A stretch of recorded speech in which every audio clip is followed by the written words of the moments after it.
Hello and welcome to this episode, The Lives of Actors, Episode 9, Who Cares About Professional Actors' Health and Wellbeing.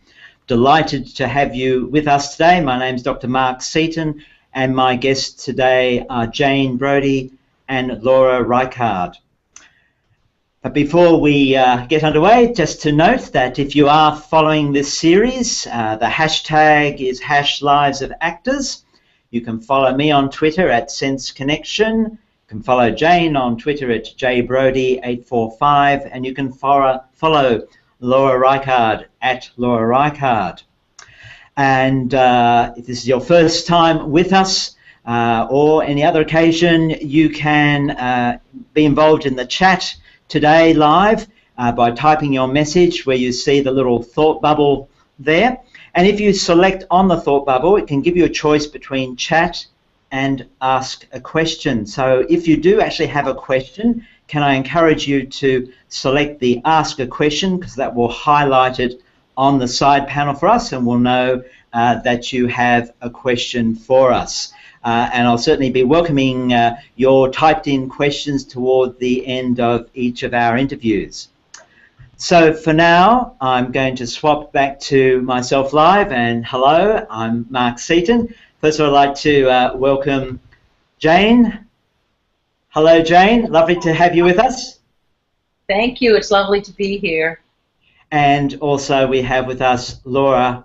Hi, Laura. Lovely to have you with us too. Hi, thanks for having me. Great. So it's got a big episode today, and we've set an outer limit of 2 hours. We won't necessarily go that long, but we want to give ample time for me to interview both my guests and also, if there's time available, give you a brief overview of the kinds of things we've been exploring throughout this series and why they're important to the health and well-being of actors. But I'm going to start with Jane now, and we're going to dive straight in because you've written a book, and the book is called The Actor's Business Plan, and we're going to reference that book. But I'm interested that from the opening pages of your book, you're advocating the importance of shaping both a happy career and a happy life. How do you see these as so necessary?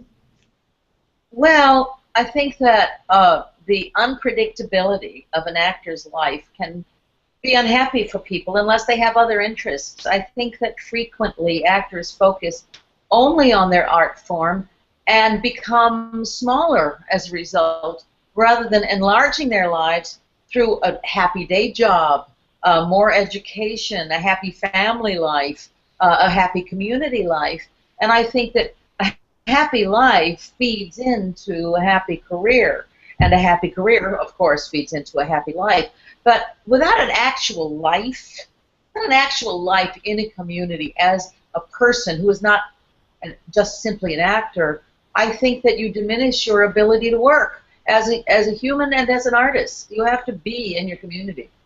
And that's one of the things that we'll look at more focused later on. I really find it really encouraging and rich that you're honouring the whole person through this book, and the person as part of various communities.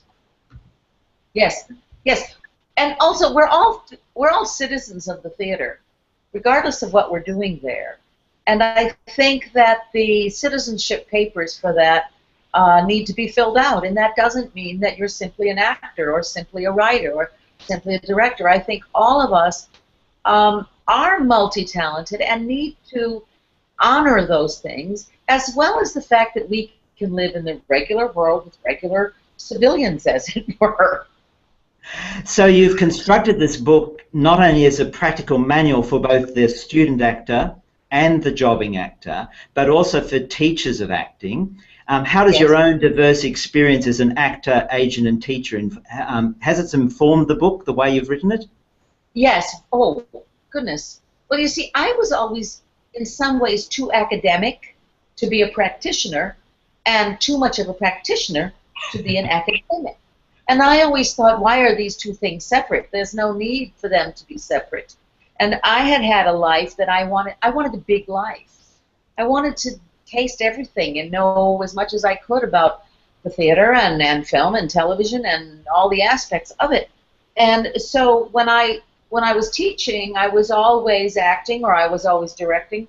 And when I went into the academic field, teaching academically, and I had my own school, I became aware that my students needed to have more input from what I already knew. And because I had this diverse background, I'd been a casting director, I'd been an actress, I'd been a director, I'd produced, I'd been costumes, I'd done all of it. I needed to share with them and answer questions that they had. So what would happen would be, I would be teaching the 4th year, the graduating acting class, which is an audition class, and people would come to me and ask me questions in my office hours. Well, how many office hours are there in the day? And so people would come to me and they would ask the same questions over and over again. And so finally I started collecting the questions and printing the answers and giving them to my class. And little by little, this became a little handbook that I was giving out so that I didn't have to spend all my time in my office hours answering the same questions.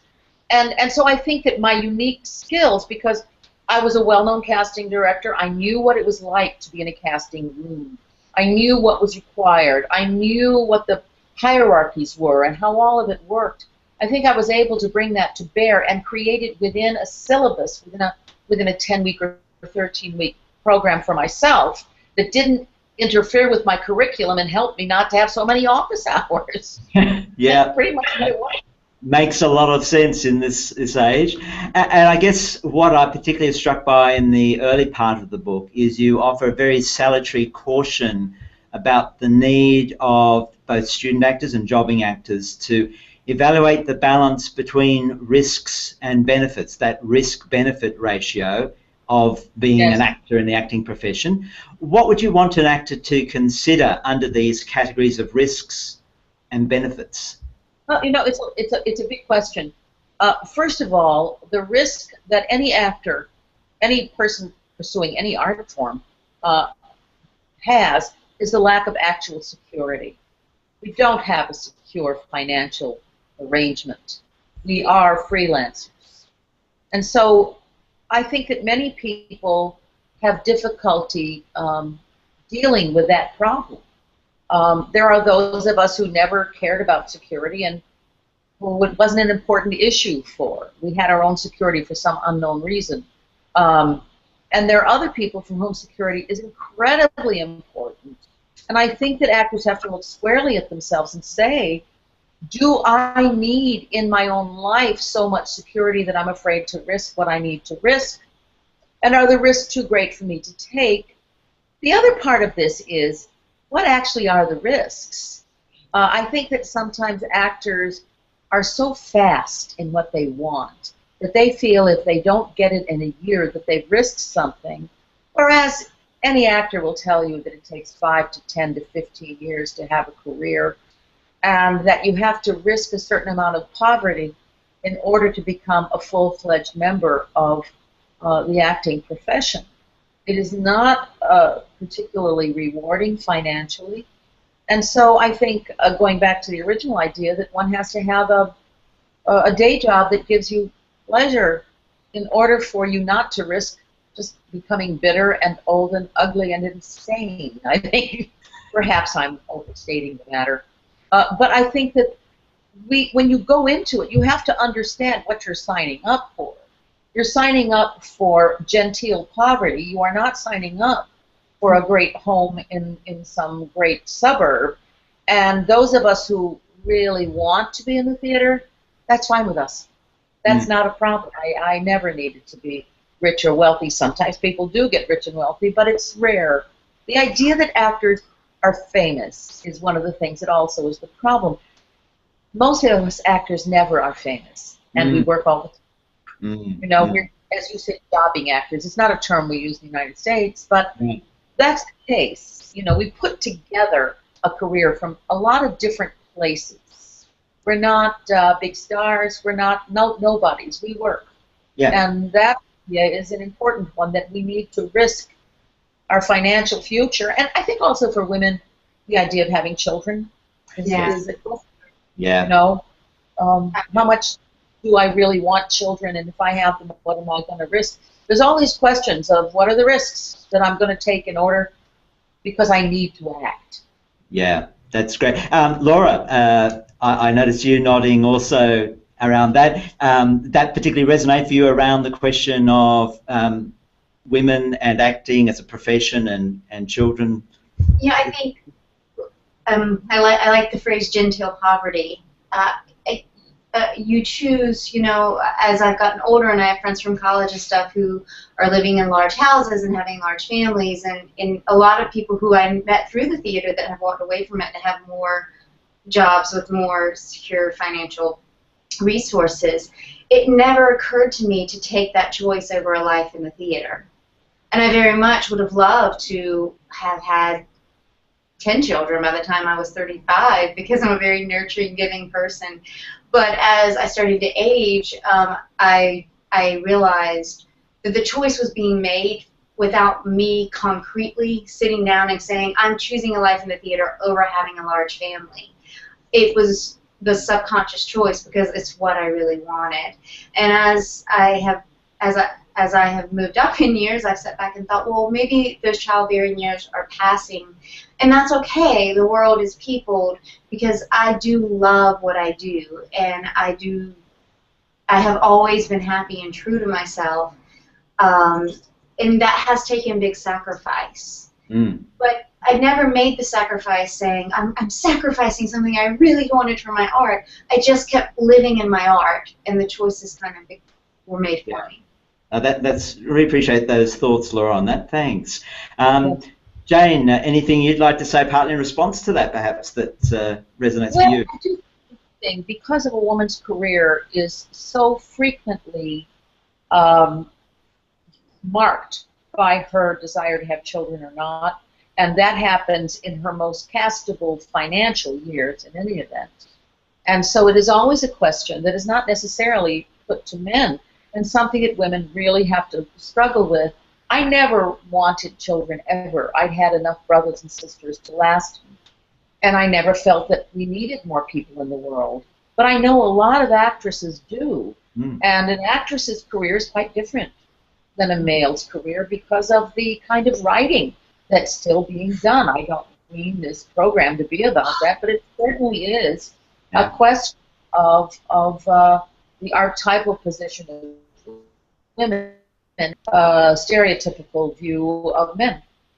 Yeah, I think that, Jane, that's another rich area for, as you say, another conversation that we need to have around the holistic aspects of the health and well-being of actors as it interacts with their professional choices, ones they make and ones that are in a kind of sense made for them by the nature of the industries. So actually, good segue point for me to observe that another aspect of your book, which I find leads us towards thinking about things, about the core idea, the business plan, is that you make this book very, I'd say, not only user-friendly, but actually user-oriented. It's written with the actor in mind because you use the principles of Stanislavski's actor training advice about what are the given circumstances, what are the objectives, what are the obstacles. I'm interested to know what led you to adopt this framing for the actor's business plan. Well, it just, as I was teaching acting, I've been teaching acting for 30 years easily, and I don't think there are very many actors out there who don't learn Stanislavski analysis in their training at some point. And as I would be working scenes during the day, and then having people come to me in my office hours, it became very clear to me. Stanislavski says you cannot eat the entire turkey in one bite. Yes. And yet actors in their careers were attempting to do that. He talks about being at a holiday, I think it was Christmas, and his little nephew asking him about it, and he says, now here's what we're going to do. We're going to carve this turkey up. Can you eat the entire breast? No, I can't eat the entire breast. So we have to carve it up into smaller and smaller bits, little pieces, which we call beets here in the United States. And he says, finally, once we've carved it up, we can eat it, and we need to add a little sauce to make it better. And I thought, well, how is that different than than planning any business plan, which I had been taught to do when I was a casting director. I had to plan a business, and also when I had my own school, I had to plan the business. I didn't know this until after it happened, but then people came to me and whatever. So I think that the idea of understanding that an actor's career takes a long time, and that you can't jump from the Empire State Building without killing yourself to the ground. You need to have it step by step, going down the stairs or up the stairs, however. And actors tend to want it now. Who doesn't? We want it now. However, the question is, what do we want now? If we want to get an agent or be in a play right now, what do we need to do this year in order for that to happen? And as we do all those things, those are little steps of progress. Then we can be happy about our planning, and we can be happy about what we're doing, because we see that there is a long-term view. And that's what I'm trying to give to actors, the ability to look at a long-term life. For instance, Jessica Chastain, big star right now, she didn't work really until she was 28 or 29. She was in school. And then she had difficulty getting cast because she had red hair, of all ridiculous things. And then all of a sudden, they say, she became a star. Well, that took her at least 8 years. Yeah. So I think that actors can relax and be happier if they actually cut their turkey up into beats, little bits, and eat it a piece at a time. And I think that the gravy of that, I keep wondering, what is the sauce, he said, that makes it go down well? And I think the sauce is having a happy communal life with other actors, the joy of creation and the joy of learning that helps an actor move forward in his life with confidence and joy, really. Because if not, it's not a joyful path. Yeah, yeah. So why do you see that writing out your dreams in these categories is important to do rather than just thinking about them? You talk in the book about writing out your dreams for your professional dreams, but also your relationship dreams, your educational dreams, and your community service dreams. But I was struck by the fact that you invite us as readers to write them out rather than just think about them. I suspect there's a pedagogic or a teaching strategy behind that. Well, there's a commitment to it, isn't there? There is a commitment to actually thinking about it and then committing it to writing and committing it to paper. It doesn't mean it's there forever, but it's another step in committing and in actually thinking about it. You know, when people say, well, I'm thinking about it, that goes fast. Yeah. You know, it's kind of like when you're doing yoga. The lines just go through. It's not the kind of focus that I think an actor needs, or anybody who is trying to plan to do anything needs to write down. And you know, people call it objectives or goals. No, it's dreams. Actors need dreams. And the odd thing about it is, when I give workshops, and I do them all over the country, and I ask people, write your dreams, it's almost impossible for them. They write tiny little, dingy little goals. I had one child, not a child, actor, a young man, right? He wanted to have an audition. And I thought, that is not a dream. That would be a goal or a little task. It's not. And people have difficulty thinking big, having big lives. And it seemed to me that encouraging people to admit to themselves what their heart wants is a difficult one, especially in this age of scarcity and the belief in scarcity. There's no scarcity in the United States. There is no scarcity really in Australia. We are rich beyond compare. And yet I think we are being trained, or stuff is being said to us saying, oh, no, don't dream big. Don't get out of your own comfort zone. Don't move ahead. Don't get too big ahead. And yet, unless your reach exceeds your grasp, you will have nothing. You will be one of those people who say, well, I just want to work. Now, everybody just wants to. Everybody in the world just wants to work. Yeah. The question is, how am I the captain of my own ship? And actors tend to be beggars more than choosers. And I want them to understand that they can be choosers. And in order to do that, they have to actually know where they're going or where they wish to go. You know, Einstein didn't say, well, I'd like to do a little math. Meryl Streep didn't say, well, I just want to be in a scene. We have to think big enough. And you know what? Then we can fail big. That'll be fine. I mean, but nothing ventured, nothing gained. I just find it so frightening and scary and sad that the students that I start with ask their dreams are so tiny, but they're just not admitting them.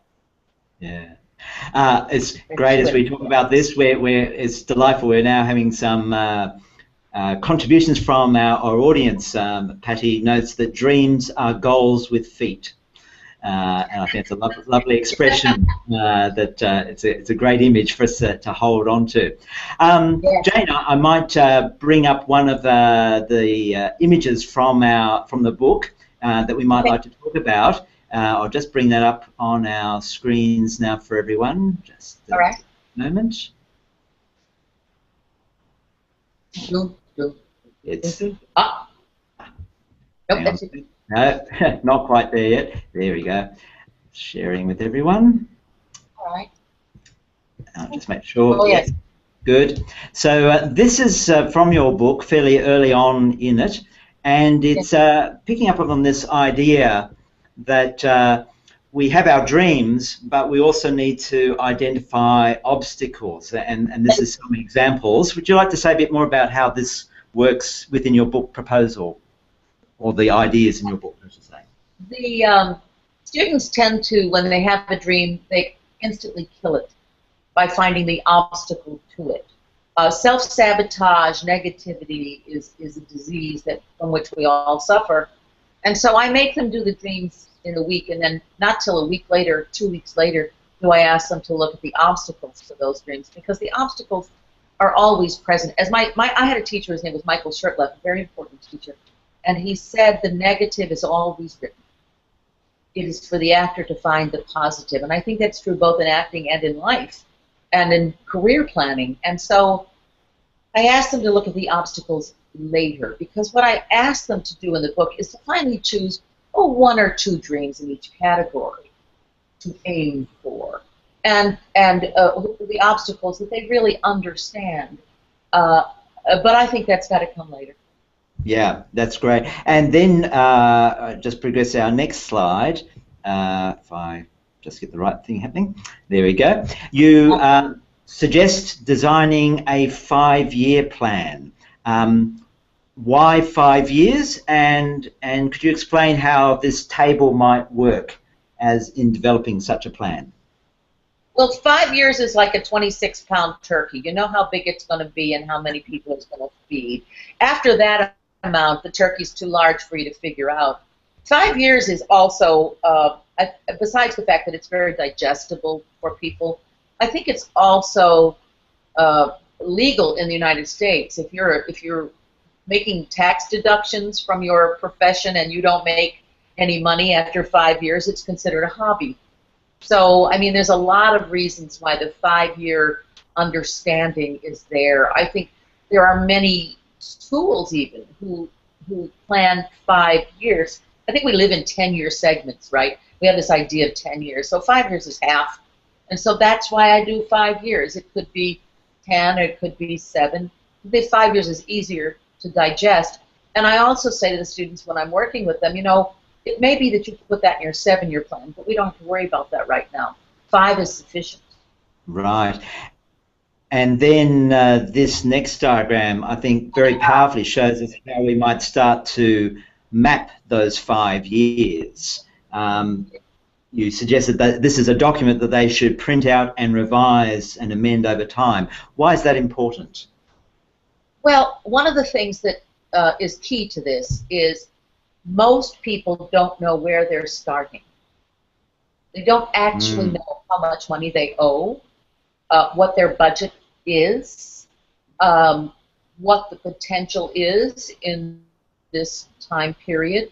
And so they need to go, and for young people this is particularly difficult to say, I make, you know, $5 an hour waiting at the local Subway shop, and I owe, you know, in Chicago, in the United States, they could owe up to $50,000, $60,000 in debt from their schooling. So I want for them to realistically see exactly where am I, and then I have 1, 2, 3, 4 years until the 5th year when I wish to have significantly reduced the debt, significantly increased my income from my artistic work, and perhaps decrease my income from my day job, or have a day job that is more helpful for my career.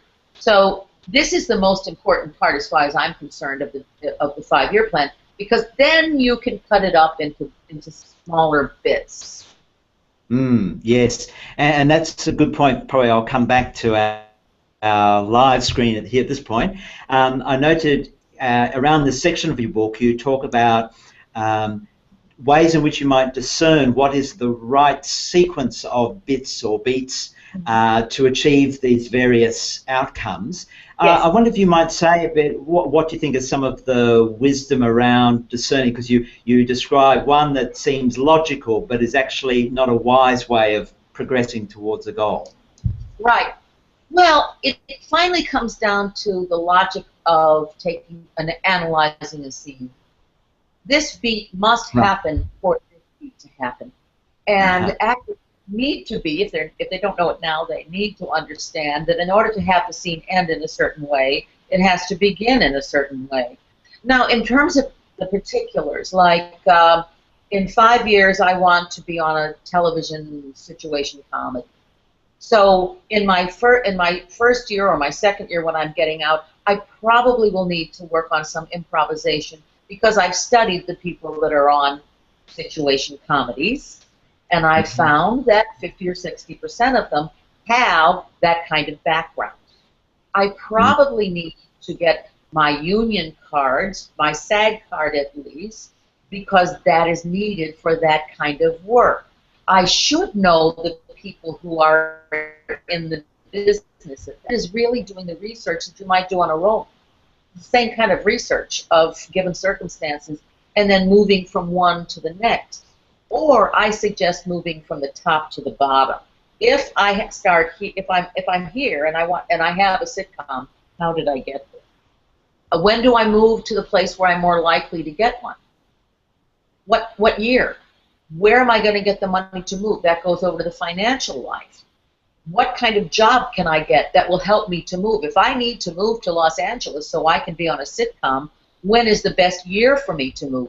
It's really deep consideration of your life as something over which you have power, and something that can be logical. When I was first asked to make a financial plan for my business, I thought, well, how could I plan that? I have no idea what kind of money I'm going to make. And the guy said to me, no, just put how much money you want to make. So I did. But it seemed to me ridiculous. And now it seems to me only logical, and especially for actors who want it to happen right now, who don't like talking about money or facts in those ways. It's a very important wake-up. And it strikes me, Jane, that that wake-up is actually kind of owning the reality that we live in the material world. That we do need to eat and provide for those we care about and have connection to, as well as satisfy those deep creative longings. They're all part of it, and being honest with ourselves and others is a crucial part of having a sustainable practice. I think that's exactly right, Mark. It's this honesty. It's actually looking and seeing what's there. I gave a seminar a couple of weeks ago where a young man said, well, I'm going to, should I cut my hair or not?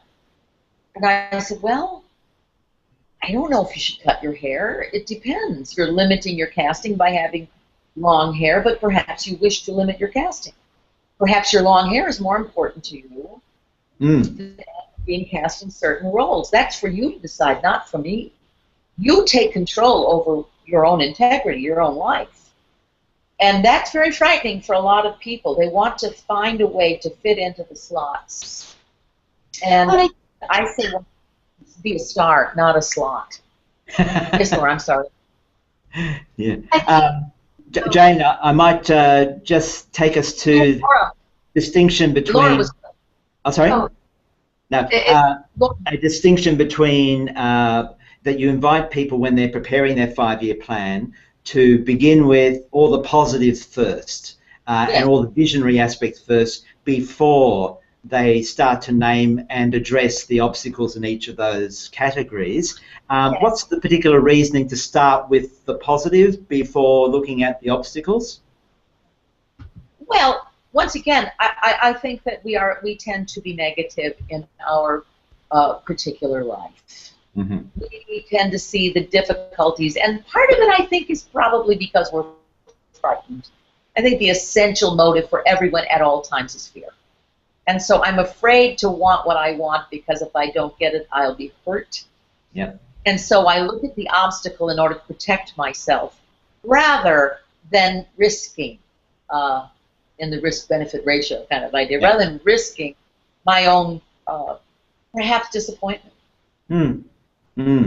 Yeah. Also, another thing you then go on to talk about is the you provide a lot of very practical resources in the book around the different unions that exist in America for different types of work, equity, and then SAG-AFTRA. How important do you think it is for actors to join a union, given that it seems many actors may try to get work without joining a union? I think there's a time for both. I think there's a time to experiment as a young person, not being a union member, but I think within the first 5 years the actor should become a union member because that is the only way that we will ever have an actual profession. If we don't have a union, we'll all be working for free. We'll all be ripped off as we were before the unions. I didn't include in the book on the formation of the various unions and how they happen. And it's all got to do with, the exploitation of the worker, which in the United States right now is the flavor of the day. And so while I think in your first 5 years doing non-union theater, you need to get your feet wet and to not have that huge risk on you. Often when a young person becomes union too soon, then it's much harder for them to develop artistically and financially. Right. Laura, I'd be interested in your thoughts too on this question of the industry and actors becoming union members, when and how, and the value of doing so. Well, two things. I want to go back quickly to when Jane brought up the actor who said, "Should I cut my hair or not?" I think.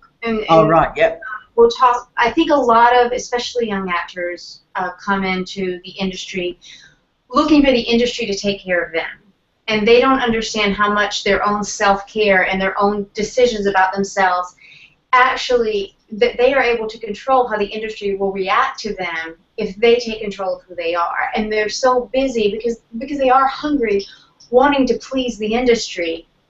That's where questions like that come from. Should my hair be short? Should I be long? What should I do? And so sometimes these dreams do get small because, I think this has to go into our job as theater educators. Some of the first things you hear about yourself can be some very blatant things from people in the industry. And that starts to reshape your dreams if you're looking at the industry to provide self-care. And so I think we really have to find a way to somehow teach the actor how to make a plan in which they have control of who they are within the industry rather than letting the industry define them. And in regards to union, I think it's a different journey for everyone.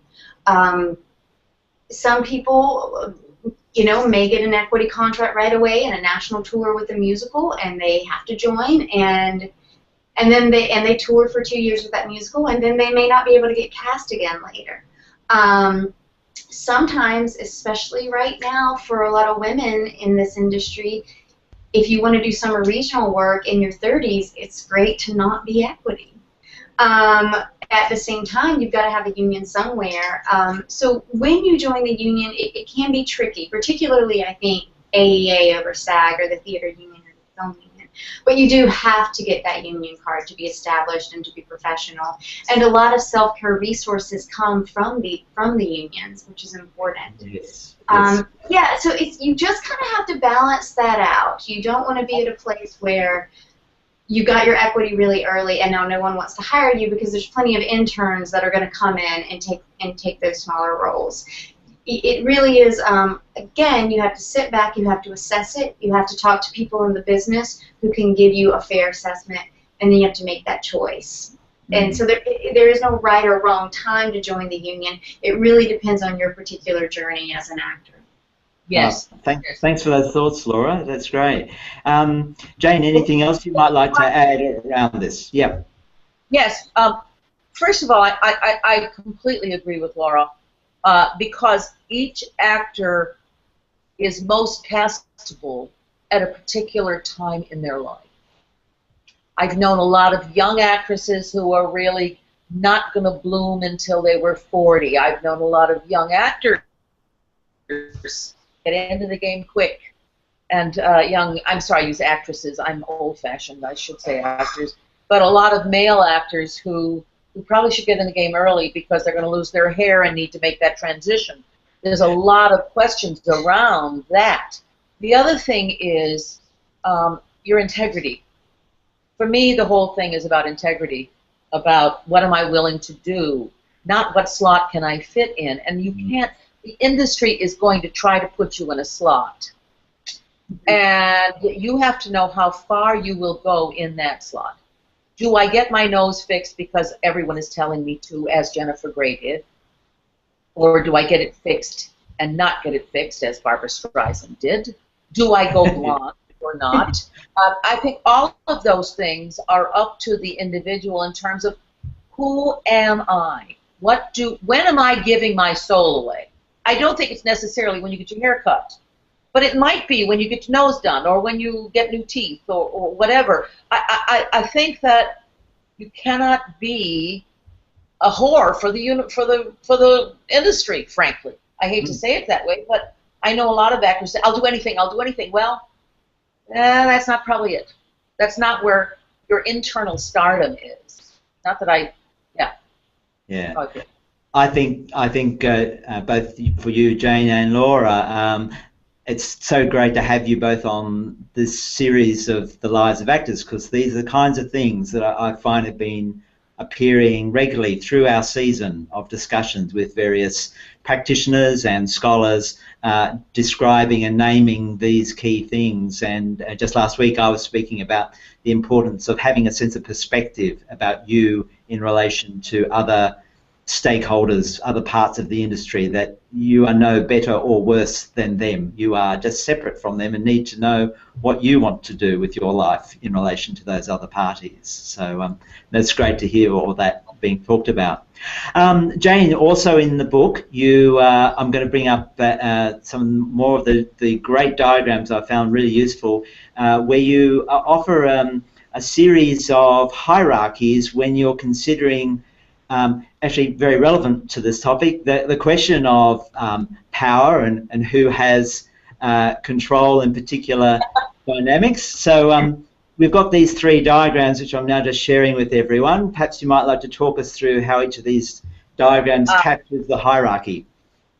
Well, when I was first working, I understood the theater hierarchy. That made sense to me.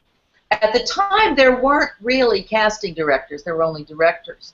And then as I got into film and I was working in film and I was working in different areas, I began to see the different power structures. But what always struck me was the actor was always at the bottom of that structure, and yet the entire pyramid was supported by them.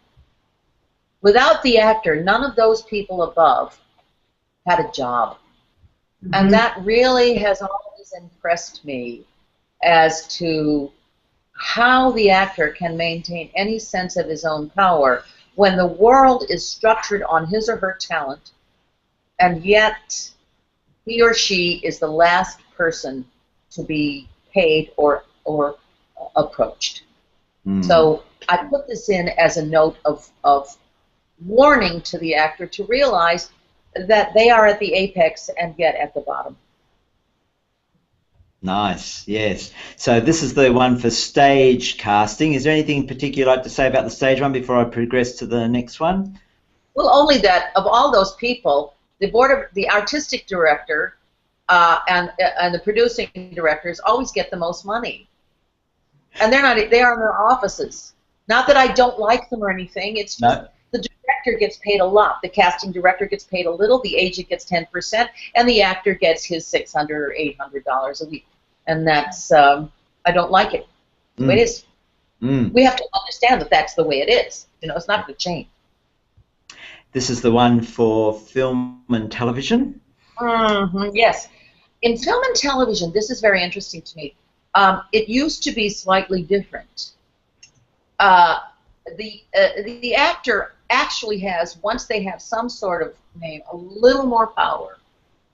Because once they get bankable, as it were, or once they start to have TVQ or IMDb ratings, they actually have a bit more power. And as I say there, an agent may or may not be contacted. The casting director may go directly to an actor, or a director might go directly to an actor. And that also happens in the theater, but I don't think quite as much. You cannot get a film unless you're with an agent, that's for sure, and unless you have your cards and everything. But once again, there's the actor down at the bottom paying 10% to that agent. And the location, and the casting director location, or on one of the coasts, or in Australia, I'm sure there are casting directors in each city, or maybe there's just nationwide. But they function as a liaison between the director, producer, and the actor. There's a different kind of, how should I put it, relationship amongst those people. And yet there it is, actor on the bottom. Film studio, the most money, then the director gets paid a whole lot, then the casting director gets some, the location director gets less, and the agent gets 10%. Pretty much the same. And then finally, the hierarchy for commercial casting process. Same. Pretty much the same. You know, same story. In general, you can't get a commercial without an agent at all. No commercial casting company is going to contact you directly unless it's a very small market, because of the advertising agencies and the client corporations' relationship with unions. And so the union is more important, SAG is more important in the commercial field than it is in any of the other fields, unless it's all non-union, and there are quite a few of those, unfortunately, right now. So I'll bring back to us for the moment. I'm interested that, like many other books on careers of actors, you actually offer important practical tips around preparing show reels, CVs, auditions, and so on. But I note you also want to draw attention to the distinction between that an actor needs to find both their type but also their brand. Do you think that type and brand overlap, or are there important differences between type and brand that an actor needs to appreciate?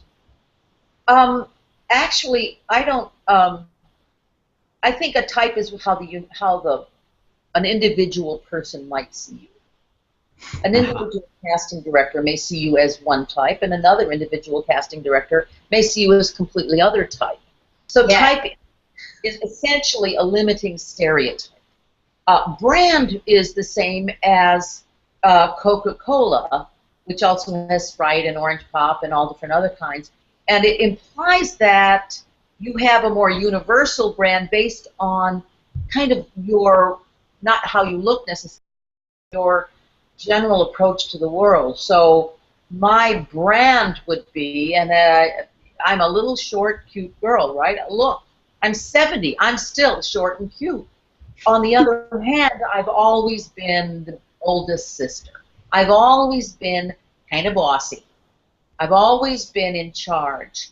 So whenever I would do a role, I would make sure that I could give what I had to give, not what the girl next to me had to give. The girl next to me may be just as little and cute, but her tendencies may be quite different in approaching the script than mine. And I never tried to figure out, what does that guy want? What do they want? My question was, how do I make this as truthful for me as possible, as truthful from my own perspective? I'm not talking about being myself, not talking about using my personality. I'm really talking about using my more deeply embedded approaches to the world, a more generalized human approach to the world. Of oldest sisters, I guess, finally, is where that would be. And then, I think Laura will agree, it's also not difficult to play the exact reverse of that because it's quite obvious to you. Mm. Yeah. Where's your integrity? Yeah. I will ask Laura. Oh, sorry, go on, Jane. Go on, Jane. No, I play a role that diminished females. I would never play a role that made a woman look like an idiot, a bitch, or a bimbo. Mm. Laura, your thoughts on this type, brand? What do you think? Well, it's a great, I really want to encourage actors out there to be careful of letting people type them, because it is shocking how on a 5 audition day, 5 people will see you as completely different types. But they may know your brand as, oh, but you're that classical stage actress who can do a good quirky commercial, or can switch on a dime and do, we know what your roots are, we know where you come from, we know what you do. And people start to know you, they start to see your brand of who you are. And and they start to see your integrity through your brand. But a lot of people get caught up in type, and they often get caught up in type because they have let acting teachers type them. Mm. Yes! That horrible. Infuriates me as an acting teacher, because I can't tell you the students I've had crying in my office saying, this other teacher said I will never get to be Lady Macbeth. How do you know that? You don't even know where that person's going to go. You don't know what that person is like on a bad day. She might be a great Lady Macbeth. So yeah, you have to be very careful of letting people type you, and I want to encourage any theater educators out there, be careful of how you talk to people about their type. It can be very damaging if done in a careless way. That's Absolutely. really salutary. Yes, Jane. It is one of the sins that acting teachers commit daily. And I always, and they think they know. Often they're not even in the business. At least I was in the business. I could say, well, you're probably going to get typed as a lot of brides and young married women and maybe people at parties. I could at least say that.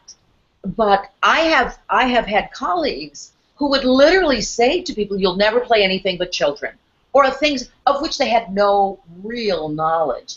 And so I'm with Laura every step of the way. Don't you dare type somebody. But you can say to an actor, which I just did today, your natural tendency in the world is to reach forward and grab something. That's a natural tendency.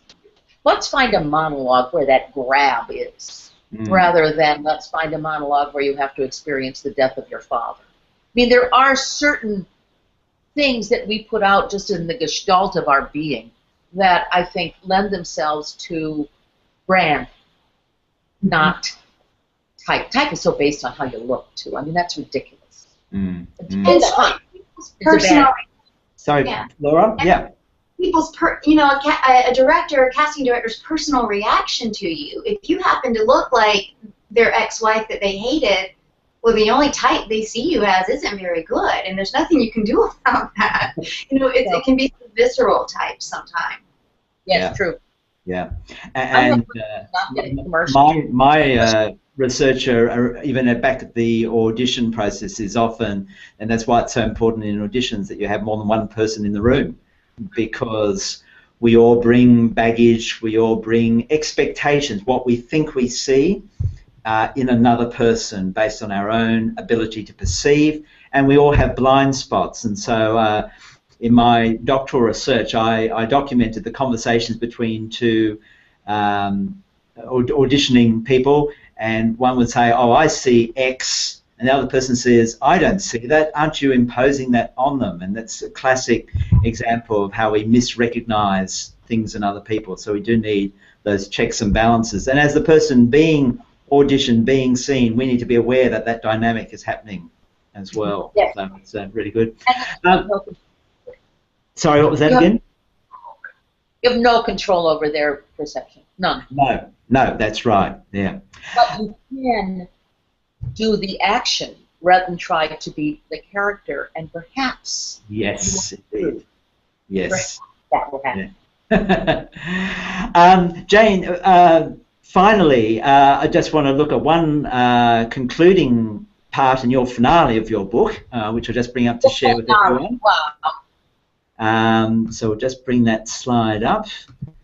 Just this is the next one here. You list some very delightful both shall nots and blessings. So I thought it would be great to share those, and perhaps you might like to talk us through them. Yes. Well, the shall nots are: do not compare yourself to others. You're the only snowflake like you. There is no other snowflake. You are perfect in and of yourself because you're the only one.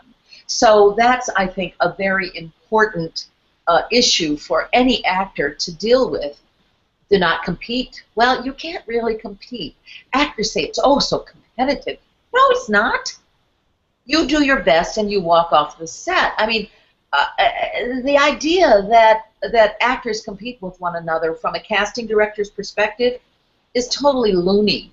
No, each one of you is a different flavor. Is vanilla competing with chocolate? It's just not possible.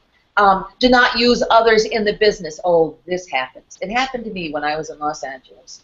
And when I knew I had to leave Los Angeles, when everyone I met was a potential contact.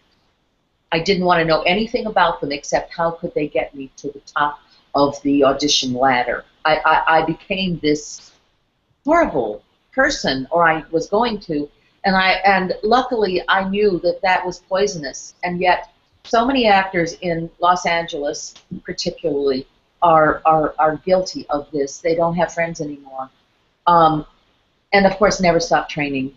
An actor who doesn't love learning is not actually an actor. They want to be seen, they want to be applauded, but not really. The long-term acting focus, I think, is learning something new about the world and yourself and history and philosophy and making strudel and all of it, conducting an orchestra, whatever you have to do play all the time. And if you don't love that, then don't act. Don't be in the business. So what are my blessings? To be an actor is a way to help humans understand each other and the world. And it's true. Many people live small lives, and actors show what a big life can be. A play is about a big life, or it wouldn't be interesting to watch. To be an actor is to remain forever open, forever searching, and forever discontent. The minute you're content, go get another job. To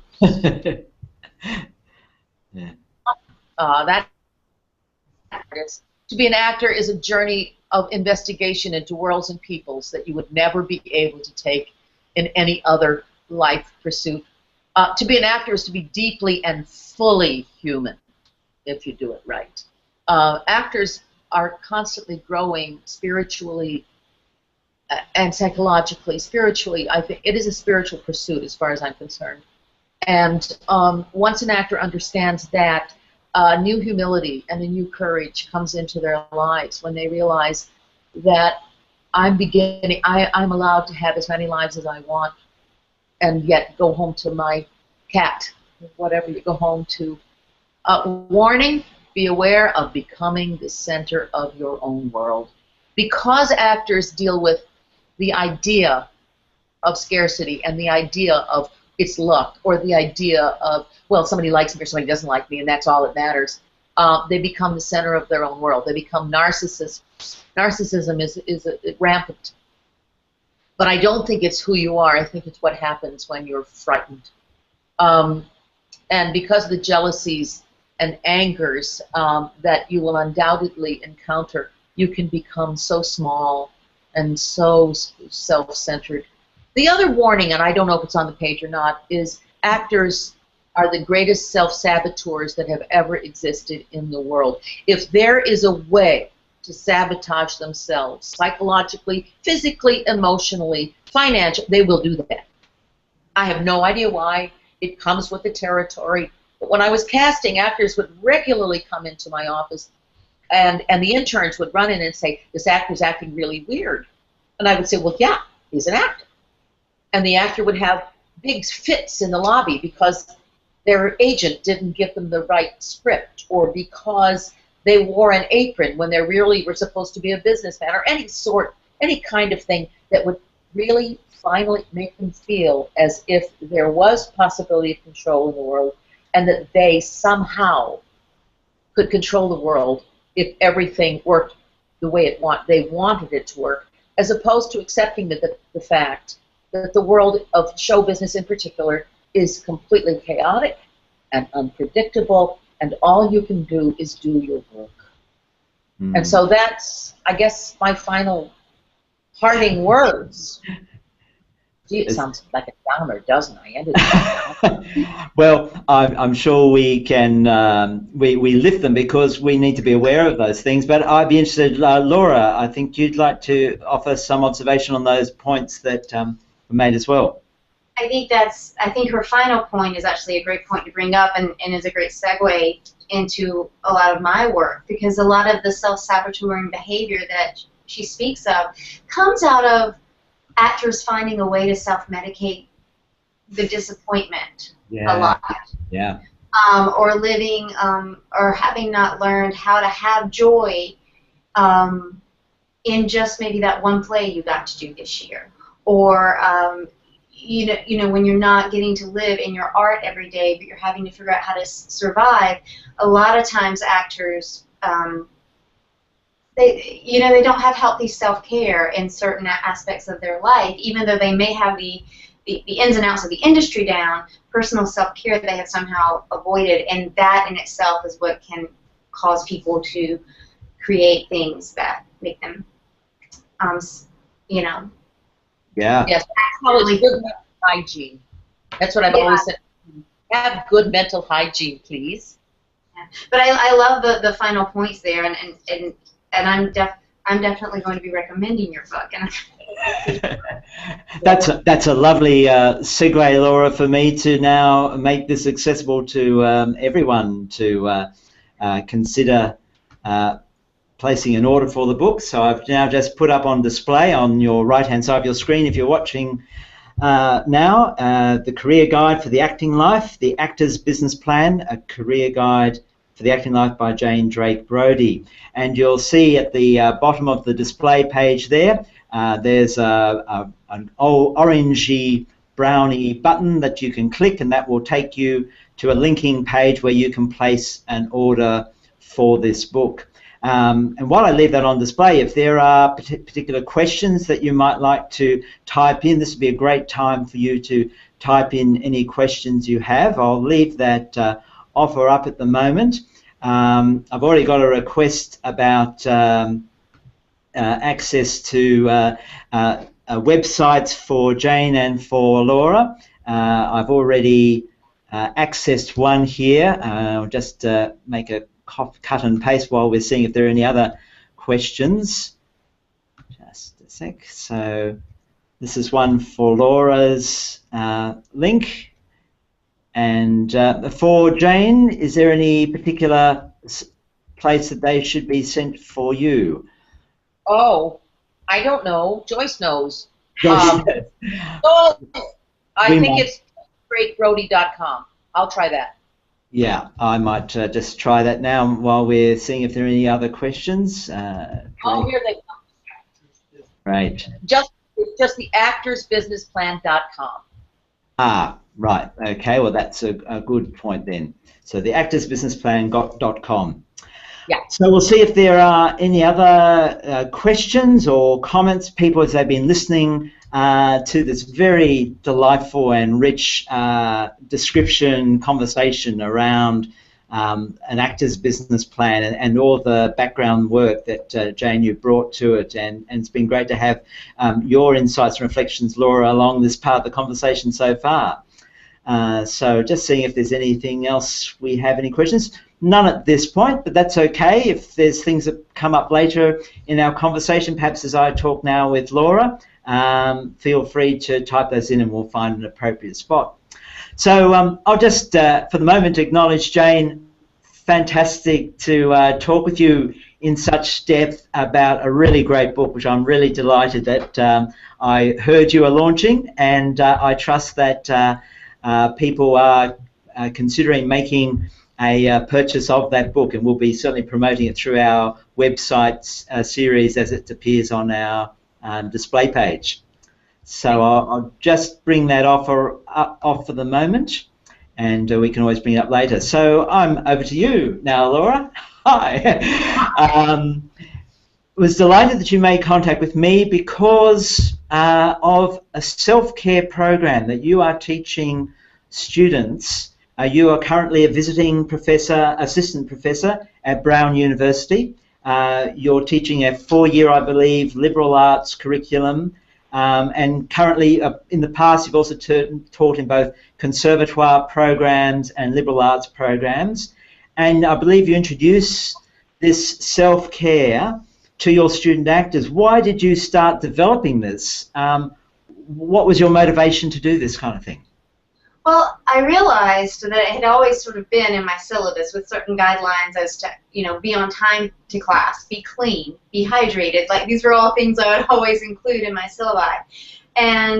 But it really began as a more concrete effort a year ago when I was in tech rehearsal for a show, and I ran into a coffee shop and saw a fellow colleague who is a professor of psychology and also a clinical therapist, and I was grabbing a coffee, and she said, "Sit, chat with me. I haven't seen you in a while." And I said, "I can't. I'm in tech rehearsal, and I haven't eaten today, and I haven't done this and that." And she said something that really stuck with me because she's friends with a lot of people in theater. And she said, "You theater people, you act like you don't know this is coming.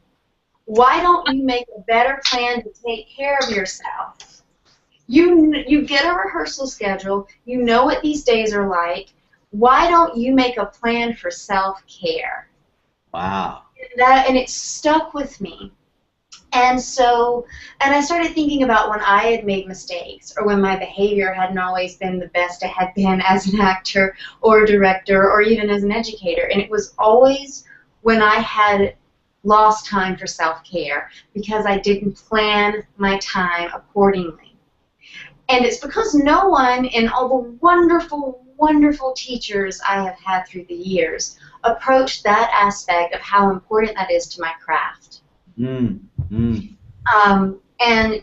And so that was when I started to sort of bring it more into the educational process in various ways. Right. And do you make any distinctions between the program you might run for conservatoire-based in difference to liberal arts context, or do you think they're common across both?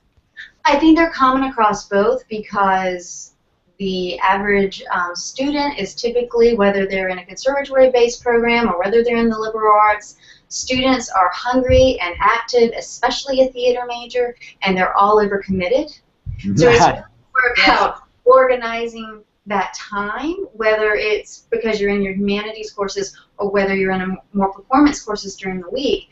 It's really about organizing that time and about mental perspective and about attitude.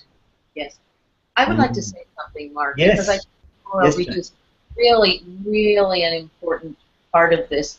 And as a teacher at a conservatory, there is a machismo about the stamina.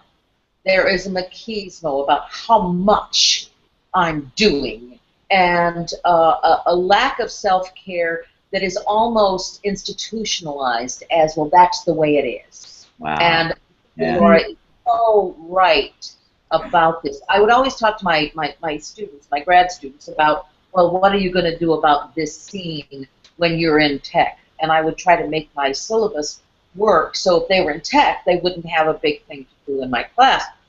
However, I think Laura takes it really further and to the exact right place of self-care.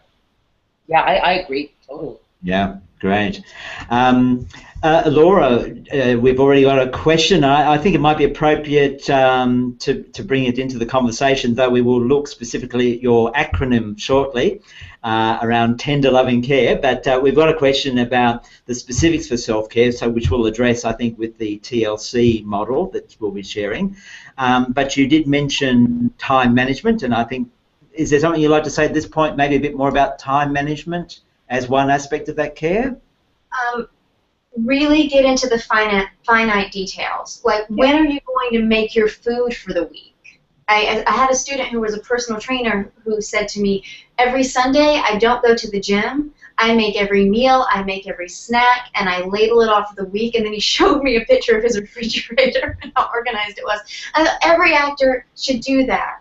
When in the week are you going to make every meal, every snack? Because if you don't, you end up eating crappy food, and you end up spending money that you don't have on the 10-minute break or 15-minute break or a half-an-hour break that you have that really would benefit you maybe to just go breathe in the dressing room for a few minutes. When are you going to pay your bills during a rehearsal process? When are you, if you have a dog, when are you going to walk it? You know, and really economize your social time. And these are little things that with time I think we kind of gloss over. But it's those daily activities that keep us human. And we have to make sure that we honor that time for that.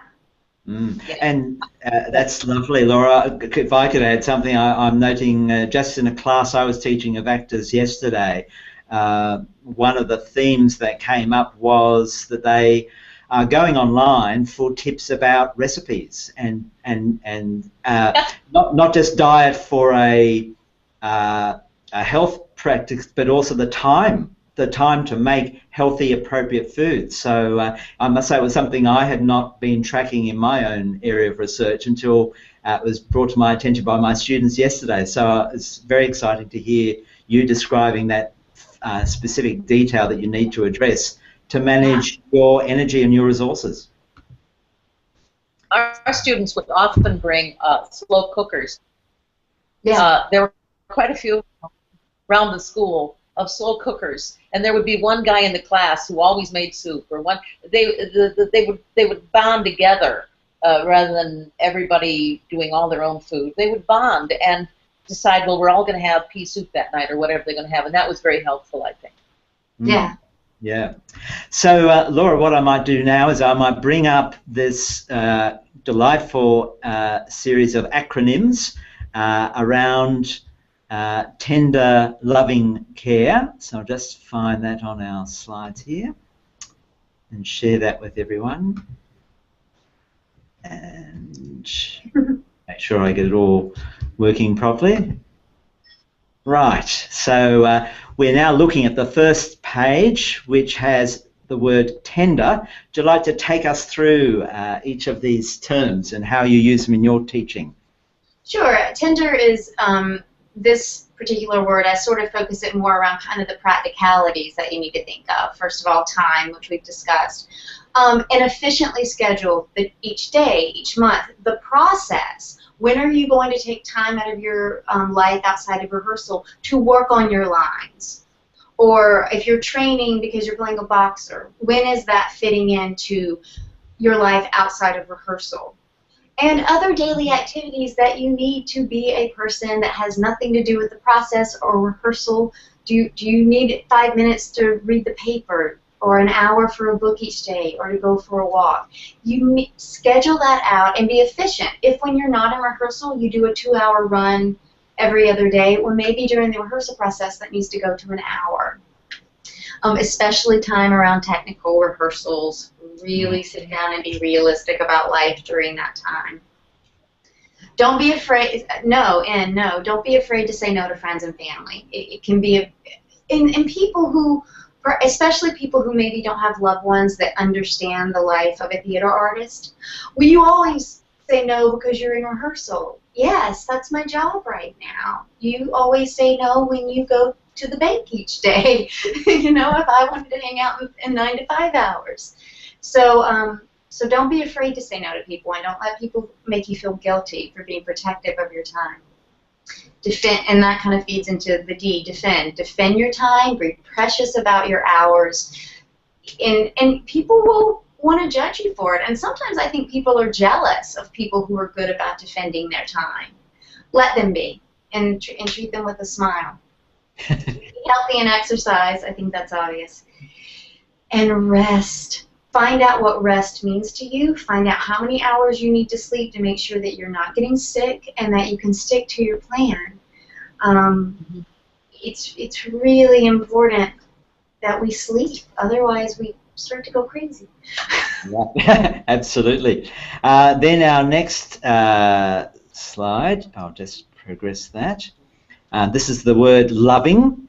So take us through these capitals. This really shifts more towards an attitude, and an attitude that I think we as theater educators need to sort of help our students with, especially to deal with a lot of things that the industry will throw at us. So, of course, the first one, love the art in yourself, not yourself in the art. Good old Stanislavski. I think we've all maybe worked with the self-indulgent actor. I've certainly worked with the self-indulgent actor who's just a little annoying, and then I've worked with the one that got so into it he punched me in the face on stage in front of an audience. Whoa. He was loving himself in the art a little too much that night. So understand what that means and understand how to be giving. Be open to all discoveries in the rehearsal process, open to everyone's ideas. You know, oftentimes we think we're perfect for this role and we know exactly how it's supposed to be, and we get in there, and that attitude can resist. That it can create a wall of resistance, and then people start making choices to you, and the director starts getting frustrated, and then we start to get this silent, toxic energy in the room. Don't be responsible for that. Vulnerable. Allow yourself to live in your vulnerability, and not just in rehearsal, but in your daily activities. You know, we are sensitive people that have to have sort of this hardcore, or we're told that. But sometimes I'll be walking home after a rehearsal, and I'll see someone walking their dog, and the dog is so cute it just makes me cry. Be okay with that. That's part of who you are. Accept it. Don't judge yourself, and don't talk negatively about it. Invite everyone's ideas into the rehearsal process. The next one I think is a really important one for life. Negotiate with yourself what conversations you wish to engage with about the work. People love to talk about the work. People love to come talk to you about what you were doing in rehearsal that night. But a lot of people don't know how to talk about theater as a craft. You know, you don't walk into a surgeon's operating room and say, oh, it was really cool the way you were cutting open that chest. How about you slice it this way or that way? There's a process, and theater is a craft, and there's a process. Talk to people about the work who understand that process, and don't invite just any general opinion from anyone who happens to be in the room or near the rehearsal hall. And the last one, give over to the ensemble and the work in rehearsal. Give to yourself outside of rehearsal. And the next sentence is probably because I teach American collegiate students, preferably not with alcohol. So it takes a lot in rehearsal to be open to give to others, but then when you go home, you need to have something that you give to yourself. And maybe that's just a Hershey kiss. That's something for you, but I would really encourage anyone to not make it a bottle of wine. Yeah, and even as we go on to the next slide, Laura, this is a theme that came out of our Australian survey of actors of all types, that actually a strategy for letting go after performance and cooling down is often an alcohol almost exclusively as a very high ranking one. So it's not peculiar to collegiate students by any stretch of the imagination. Yeah. So the last of the three, the word care. So. Yeah, care is. I love the word compassionate because I think it's a very important place to try to stay in. Because especially whether on a film set or whether in rehearsal, people will often, and because as an actor you are in a very emotional, sensitive place in the work sometimes, and it's easy to let something that someone said trigger you the wrong way, or let that be upsetting, or get angry at someone because they didn't do something exactly the way they thought you should to respect your sensitivity. Be compassionate towards maybe why they made that choice, or forgiving that they don't understand exactly where you are. I mean, it's really good rules for just living in the world. Yeah. And it's also going to help you in your scene work to be more giving, to be more understanding of what that your partner is struggling with as well as you. Appreciate those that, this one's so important. Appreciate those that support your journey and make a safe haven with them. And this, for a lot of actors, is not your family. Hopefully it is your family. But a lot of people maybe don't understand the journey of a performing artist. Find the people who do. And that might be the barista at Starbucks. That might be the librarian at your university. Find people that are compassionate and understanding of what you're going through and are willing to support you in it, even if that's with a kind word. Respect yourself. If you don't respect yourself, you won't respect anyone else in the room. Respect everyone in the process, and especially respect the work. It's shocking to me how many people, how many actors are willing to paraphrase Shakespeare because they think the way they would say it is better, or change the blocking of an incredibly creative director because they just aren't feeling that connection. You know, respect the work of collaboration. And the last one is, I think, an incredibly important one. Create an ensemble, don't create a clique. If you are getting your self-esteem because you were cast in that show, that's what makes you feel like you matter in this world, then you're creating a clique.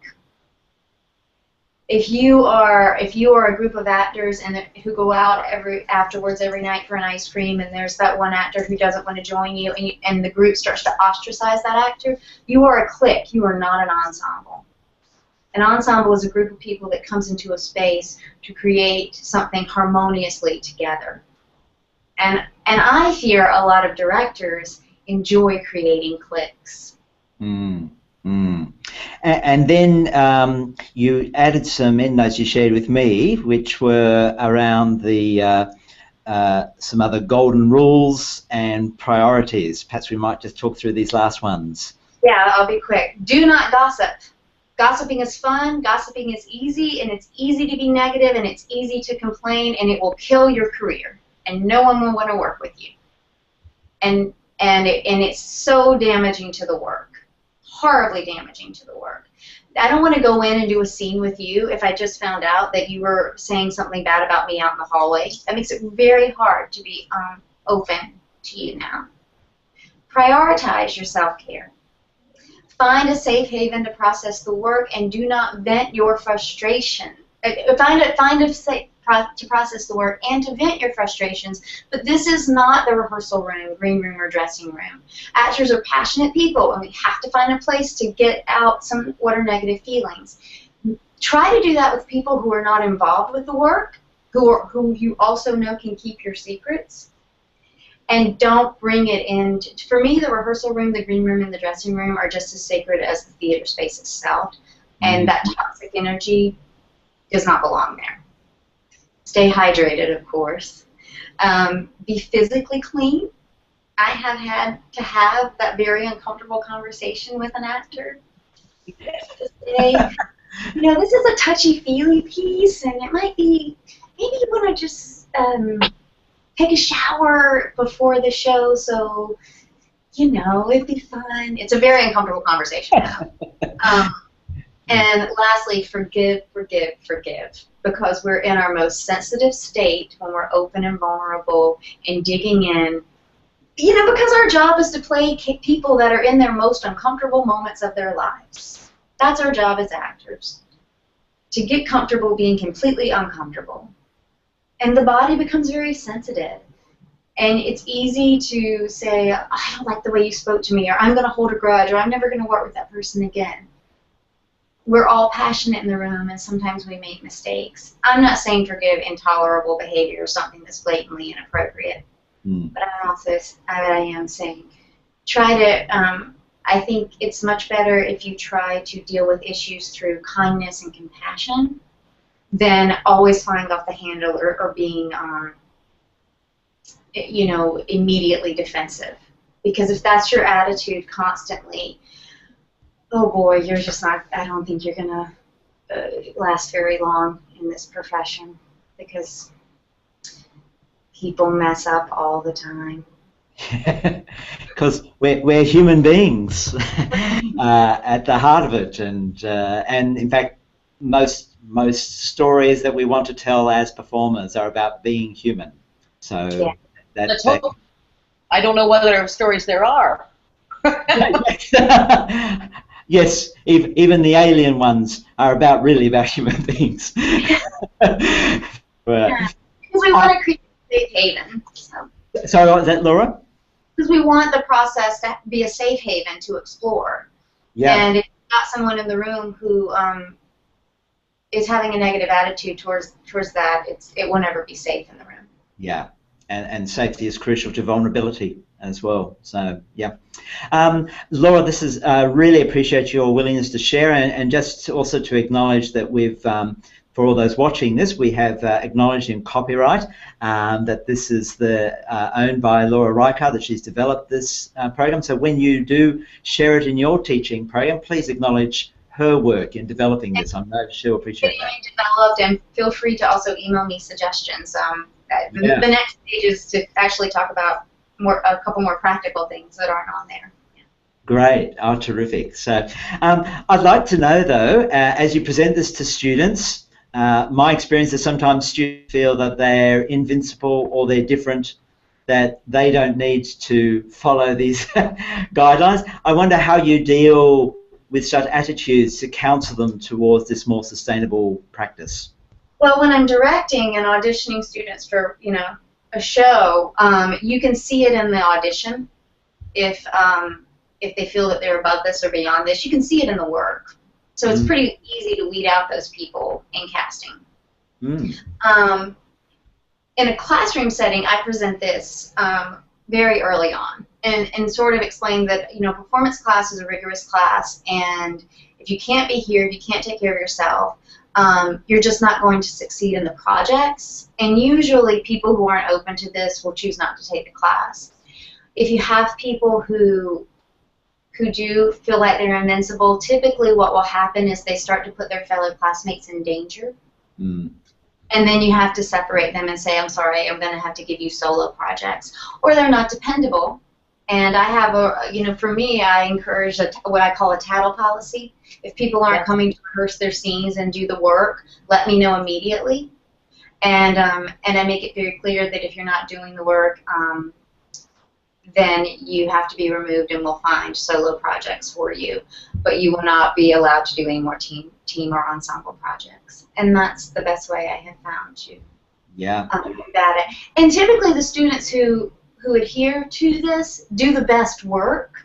So if there is resistance to it, they see that student doing really good work, and they want to live up to what that student is doing.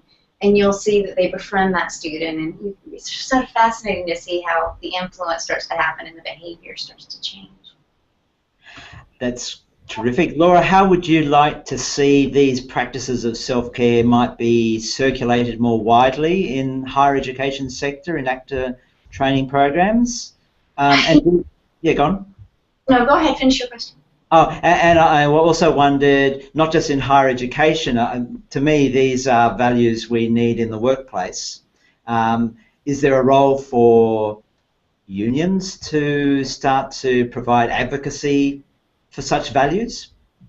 Well, I think in the educational process, I think we have to, as educators, be willing to talk about it more and be willing to make more time for it. One avenue, too, is for schools that have professional development classes where they're teaching you how to get your headshots, how to reach out to agents, how to audition. Anytime I've taught a course like that, I spend a little bit of time on self-care. And now that I know about Jan's book, I'm going to be using that as part of that portion of the course. And I think a lot of people just gloss that over and think, well, they have parents who have taught them that. They may have the most wonderful parents in the world, but to navigate living as a performing artist isn't the skills that everybody can teach you how to do. My parents were loving, wonderful, supportive people. They had no idea what it meant to be an actor. So I think just acknowledging that it is something that we can contribute to. We have to teach them to make the most efficient choices that work for a play and a scene to tell the story. But then we must help them in making good choices that serve their life as an actor. Yeah, I like that. I think SAG and AEA certainly have a lot of resources for equity members. And the Actors Fund, if you want to donate to a great organization, the Actors Fund is a wonderful organization that helps and supports performing artists. So I do feel like unions do a pretty good job. I think I wish that unions could find a way to sort of offer some resources. I know it's not their job, their job is to take care of the union member. Yeah. Maybe even if there was a link page to some self-care sources for people who are going to be union one day. How do we take care of the fresh new actor? Where do they go when they don't have a lot of the resources that the union can provide? And another thing that I think, and this is very idealistic of me, but I think the industry could work on being a little kinder to the actor. They're at the bottom of every single pyramid. Yeah. And some of the cruelty I have witnessed, some of the offhand things that have been said, especially as a younger actor, as I've gotten more secure and know who I am, I wish I had that kind of confidence. But there were things that I've heard said and seen and people treated. And sometimes they're treating people that way because they mistake their enthusiasm for their big dreams. And they don't realize that I know it feels like actors are cattle sometimes because there's so many of them. And a lot of them haven't done their homework sometimes, or they haven't had the right teachers to guide them. And they get treated like cattle. And they're human beings. Every single person is someone's child, and they're a human being, and yes, they can sometimes be the most frustrating people in the world. But I think the industry really needs to sort of sometimes think about how it talks to that human being. Yeah. I would Jane, like to. I could see you saying amen in the background. Perhaps you'd like to preach it. I think that those of us who are pro-actors, as educators or as agents or whatever is to talk back to those people who are abusing their power. And I frequently did it when I was teaching to colleagues who were directing and said, oh, they have to have it all memorized for the audition. And they had 7 auditions in 2 days. And I said, that's just not fair to the actor.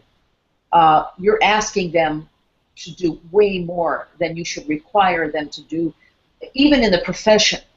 This is asking them to do work for which you are not paying them, and it is cruel to them, and also not good for your own art form, because an actor who's just memorized something is probably the least likely to be good at it, unless they're just clever.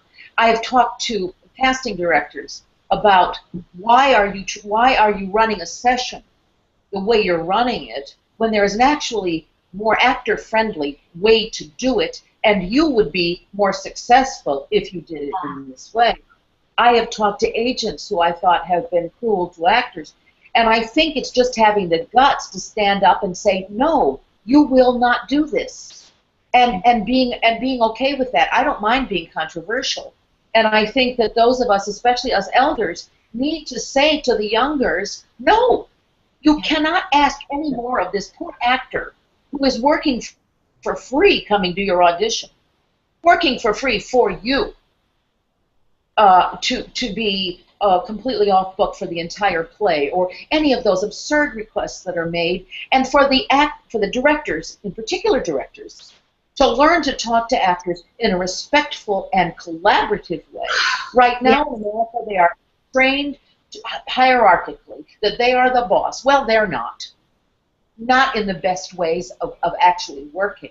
And when I was teaching at one institution, I went to the director and to the head of directing, and I said, I would love to teach your directors how to talk to actors. And they said, oh, that's not part of my curriculum. Well, then what is? Yeah. Well, then what is? Yeah, I'm so happy about this issue. Two big pieces of advice that I try to give actors is, number one, when you have been treated poorly or someone has said something awful to you, say this to yourself. But you have to go. That person has to go to sleep tonight and be that person and live with the fact that they said that to me. I don't. I can let it go and know that I would never say that to someone else. And the other thing, when you are feeling so passionate and so angry and so frustrated at the way someone just treated you, rather than burn that bridge, which is really easy to do, and people love to remind you how replaceable you are, yes, just say this to yourself: it's the choice I make right now when I'm feeling this passionate that matters. It's not whether I get justice. It's not whether I get this person fired or whether they ever recast me. It's how I handle this heightened moment of emotion right now that really matters. And sometimes you have to say that to yourself 1,033 times exactly. You have to. But if you breathe through that and keep saying that, it will be better. Yeah. Jane, you were going to say? I think sometimes you have to call it. Oh, sure. Sometimes you don't have to say, don't talk to me like that, but you can look at them and say, really? Really? Yes. I had a man come, a director, I was doing a big show, came backstage to me the day after the reviews came in which I got great reviews, and for some reason this director was somehow jealous, couldn't figure it out. He came back to me right before I went on stage to do a great big monologue, 2-page monologue at the top of the show, and he said to me, you know, my friends didn't like you last night. Not your performance. You. Wow. And at that time I knew that I then had to talk back. And Yeah. I said, are you really back here to say that to me now? Does that sound like a good way for me to begin the show? I mean, I think sometimes, I think that we are taught to be so timid, to swallow so much. And what we need to learn is how to confront abuse without losing our jobs. That's what I think. And you know, Laura? Establishing that we will be. in that regard, take advantage of your SAG rep. Take advantage of your equity deputy. And also, this is often why you do want to be careful of always accepting roles directly from the casting director, because sometimes a situation like this is why you do need your agent. Yes. Yeah, absolutely. Absolutely. And also, the more you take care of yourself and respect yourself and have your boundaries, the more you will, in a more healthy way, be able to defend yourself or take care of yourself in situations like this. Yeah, yeah. And know your I think. Sorry. Jane? Go ahead, Jane. I still think that actors have got to have enough self-respect to say no to abuse when it happens. Well, yes, you can call your agent if you have one, and all of that sort of thing. But finally, even if you'll never work for that abusive director again, that's fine. You need to say, I'm sorry, you really can't talk to me like that. It's very upsetting, and I'm trying to do a role. I think you need to call it. If you don't call it, I have to call it as a teacher. When I have an eye roller sitting in the corner, if I don't say to her, I'm sorry, dear, if I'm upsetting you, we can have a chat, and I call it in front of everybody else. I think that we have to be able to take care of ourselves and our own integrity. And while I understand, Laura, that you're an actress and you're still acting and that is where you are, as an old lady, I'm saying happiness. Yeah. I thank you, Jane, and thank you, Laura. Just at this point, as we've now hit the hour-and-a-half mark, which I think is fantastic, and we've still got people watching us, so that's delightful. We've actually got a comment from Patty saying, so true that these life skills are often not taught but are so essential. And I think that really captures so much of what you were sharing with us, Laura, around these important life skills, because actors have lives and are alive and need to take care of themselves like any human. Yeah, and that plan that Jane laid out, absolutely. Every successful student I've had is because they made a concrete plan, and it deviated sometimes when they got there, but the ones who didn't make it, and face your finances. Face your finances. Face your finances. Yeah. Yeah. So I'll just take a moment at this point, just before we do the last bit of this special episode, just again to invite if there's any questions, perhaps specifically of Laura and the work that she's shared with us, that she's doing with her students, or maybe there's something that's been further triggered in what Jane's been sharing with us earlier on. So this is an opportunity for you to type in the chat if there's any questions you have while I set up the last part of the program I wanted to share with you around, you know, why is it that it has taken, in a sense, a long time for us to have these very public, hopefully public conversations around the well-being and health of actors. Don't seem to have any questions at this point, so that's fine. I will bring up my little slide collection to share with you. And what I really wanted to just take you over the next 10 minutes or so is just my reflections as I've been, I guess, hosting this entire series around the well-being and health of actors, partly as it's a response to the publication that we've been promoting throughout this series called About Performance, the Lives of Actors. The passion that I've had, really, as I began to share a bit last week, is that it goes back to the roots of performing arts. And actually, the first slide I forgot I have to share with you is we actually had a pre-webinar survey for this episode, and we asked which of the following skills would be of value to actors' health and well-being. And I thought you'd be interested to see where the votes went for those who did respond to the survey. The top rating ones were managing performance anxiety and finding sustainable vulnerability for optimal performance. And then we had a pretty even sharing around coping with job uncertainty, cool-down techniques, financial management, career planning, interpersonal relationship skills, managing depression and anxiety, and dealing with intense physical, emotional, sexual scenes. Then the third one down was teamwork and collaboration skills. Kind of interesting to see that was a lower selected one. And then we had one vote for addressing addictive behaviours. Again, an interesting lower selection there. So thank you for those who did participate in that survey. But what I'd like to take you through briefly is that the beginnings of this whole area of what is now being categorised as performing arts medicine, in fact, it emerged out of a first symposium which was for musicians, interestingly, Medical Problems of Musicians, held in 1983 in Aspen, Colorado. And it was in that period saw the foundation of the Performing Arts Medicine Association and a particular journal, the Medical Problems of Performing Artists. And I would draw your attention to the logo that you'll notice. We have an instrument on the left hand. We have a pair of ballet shoes on the right hand.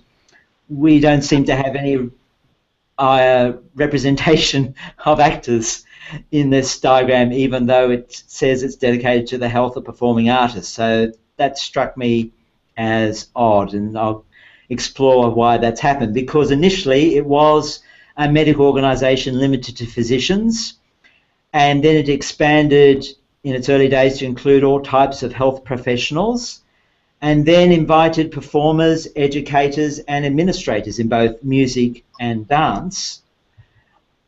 But the inclusion of actors under this banner of performing arts medicine is only a more recent phenomenon. In fact, the scholar William Dawson notes that from 1960 to 1990, this field addressing performers' problems was actually known as music medicine. And we found that the earliest article specifically addressing actor-related well-being was on stage fright in a publication called Psychiatry Quarterly in 1949. That seems to be the first article or documentation of engaging with that question. But interestingly also, there's a study done that noted that from 2002 to 2006, only 0.2% of all scholarly articles published on performing arts medicine dealt specifically with actors. Oh, wow. And as you can see, 70.8% dealt with musicians. Dancers' health accounted for 22.6%, and then general performing arts medicine health. So that might be, for example, even performance anxiety across the performing arts disciplines, accounted for the remaining 6.4%. If you look very closely in the image, you'll see there is a 2.2% colour of green there, but it is very stark and telling there. The next thing we hear is not until 1992, but I think it's a great moment. There's an editorial in the official journal of Performing Arts Medicine where the founder of PAMA, Alice Branford-Brenner, called on medical practitioners to pay more attention to the specific health and well-being of actors as performing artists. And interestingly, the article itself was entitled "The Forgotten Patients." And she wrote that in any discussion about performing arts medicine, it's generally assumed that the arts under consideration are dance and music. This assumption, however, leaves out a large and important group of performers that should be corrected if performing arts medicine is to live up to its name. Randolph Evans had an article published in MPPA, a survey of injuries among Broadway performers, looking at types of injuries, treatments and perceptions of performers, and it revealed a high level of physical injuries to dancers and actors and vocal injuries to actors specifically in Broadway productions and touring companies. But the survey did not investigate any psychological or lifestyle-related matters of well-being. And then Branford-Brenner submitted a 1999 review of her own Chicago-based performing arts medicine service, which serviced actors, dancers and musicians. And she acknowledged that the services she provided to theatre patients were in fact somewhat different, I quote, to those typically required by musicians and dancers, albeit some of the theatrical patients are also singers and dancers. And in addition, she observed that while the number of patients seen primarily for psychological symptoms was small, these problems in fact demanded a greater amount of clinical time and effort. And a significant proportion of these problems were related to substance abuse, in particular alcohol, which Laura, we acknowledged earlier. She also noted that the problems occasionally arise for an actor in the course of portraying a role because assuming the character's emotions may bring to consciousness some of the actor's own unconscious and unresolved conflicts. And she concluded that this clinic review amply demonstrates why actors should be included under the umbrella of patients served as performing artists.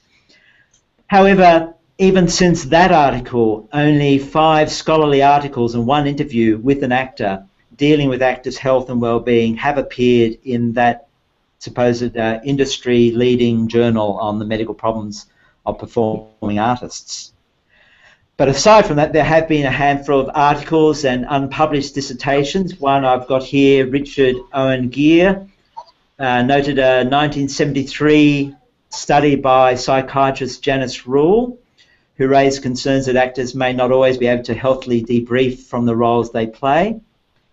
And Geer takes up Richard Schechner's commentary on this, the discussion of post-performance cool-downs in different cultures, but his own survey of various actor trainers' approaches to actors' management and performance cycle reveals that there was not one definitive model for managing this. And his article concludes his own proposal for a performance-sensitive cycle sensitive to the various stages an actor goes through. And I think we've heard today from both Laura and Jane recognising those different stages that we need to take care of. Suzanne Burgoyne and her colleagues in 1999 highlight acting teachers' lack of experience in recognising and promoting psychological well-being.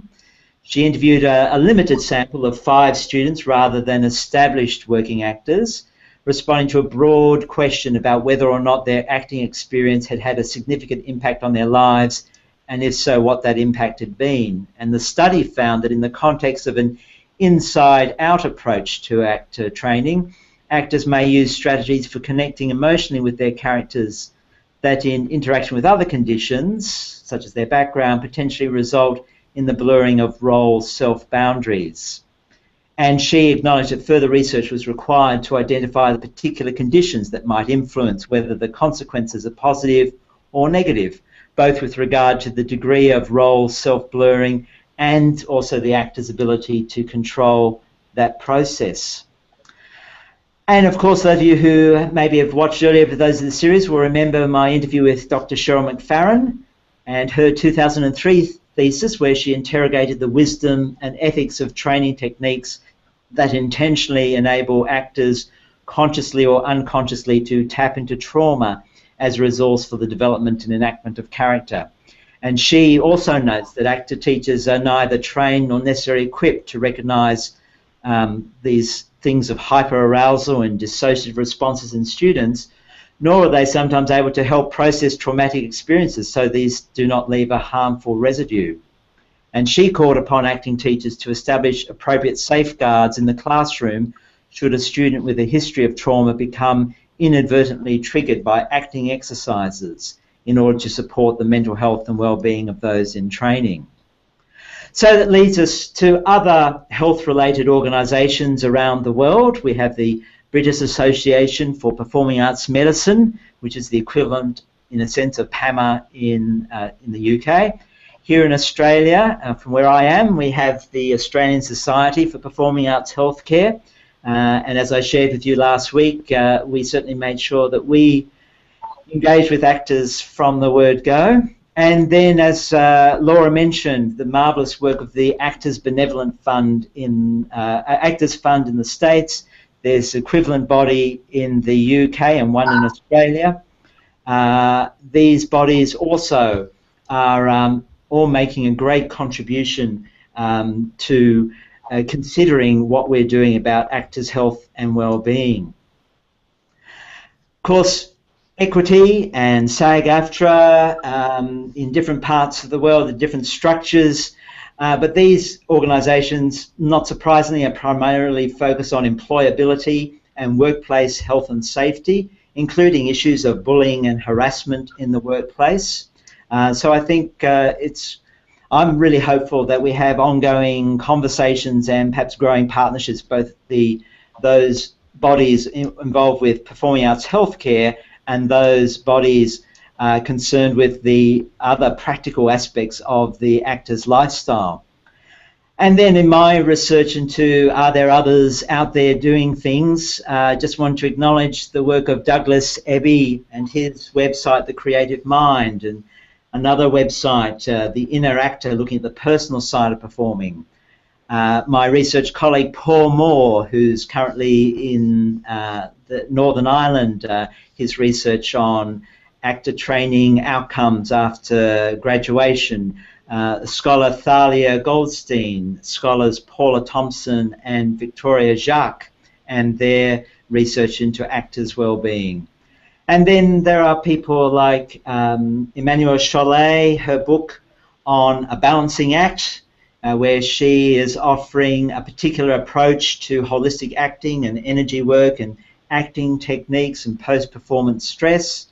And Emmanuelle and I have shared conversations around that notion.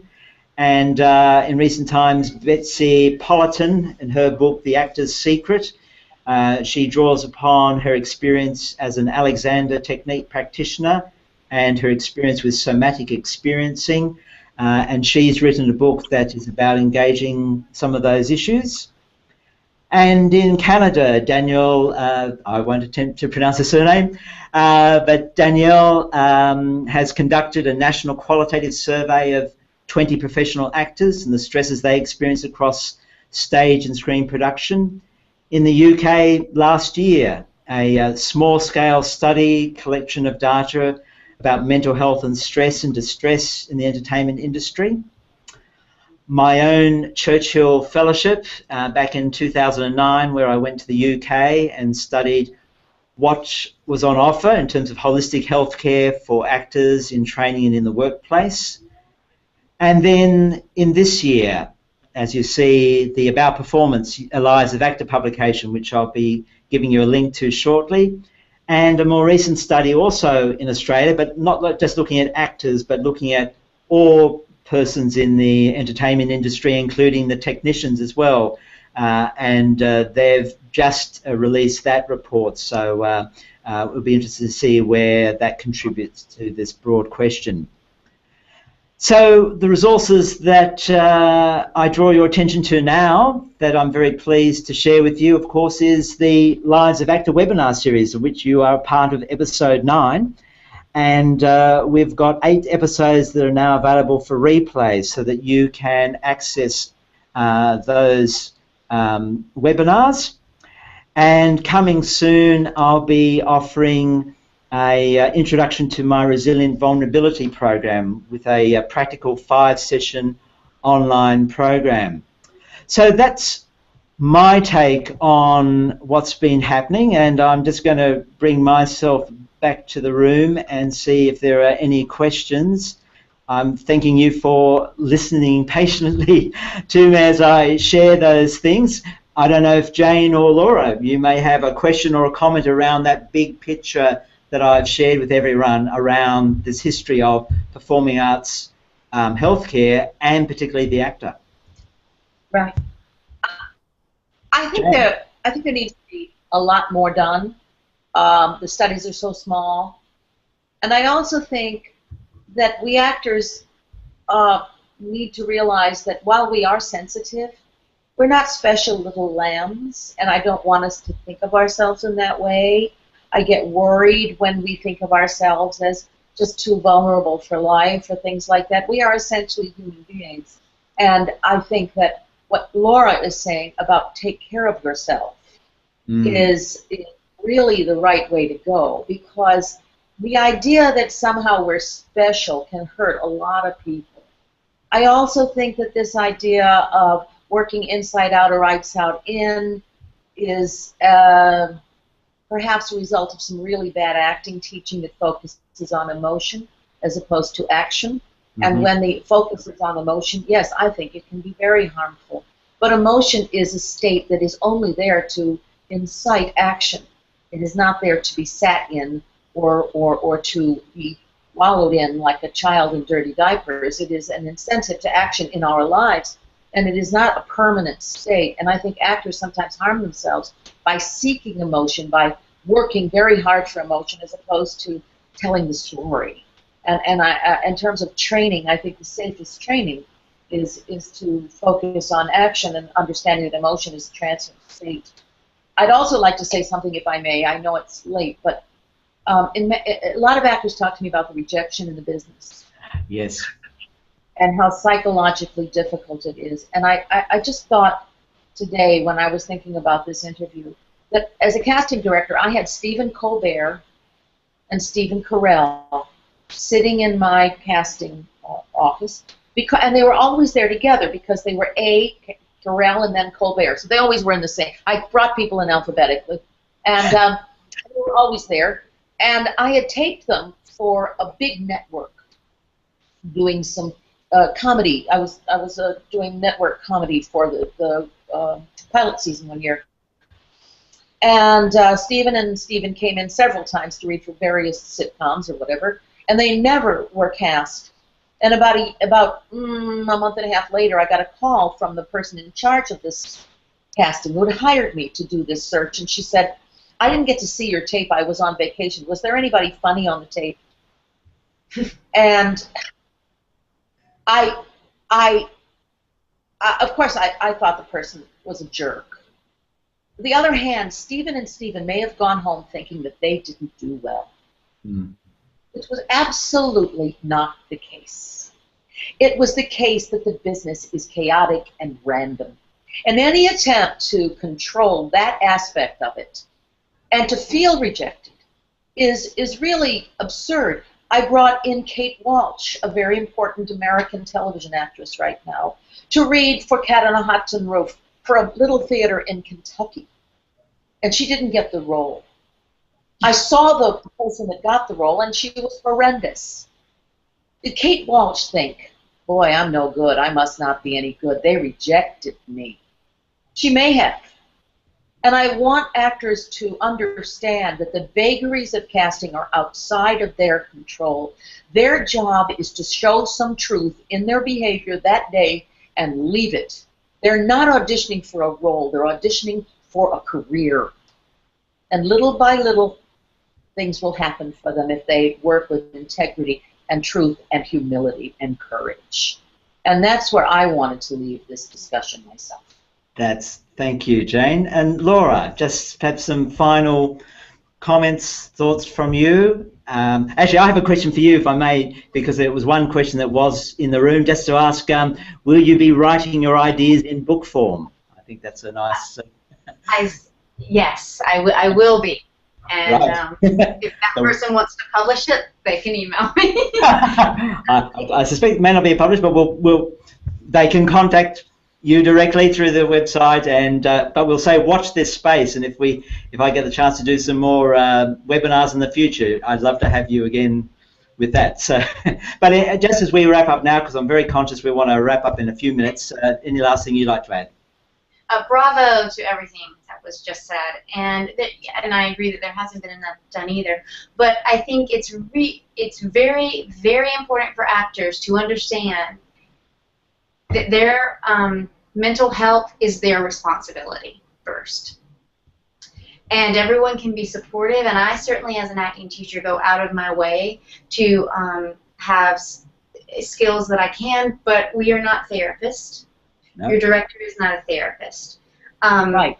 Your agent is not a therapist. No. But we are caring, compassionate people, and we will be there for you. But your mental stability and how you cope with trigger warnings that come out of the work, and that is unavoidable. Yep. Is your responsibility. And you have to own that, and you have to have healthy tools to cope with that. If not, right. you end up punching someone in the face. That's not okay.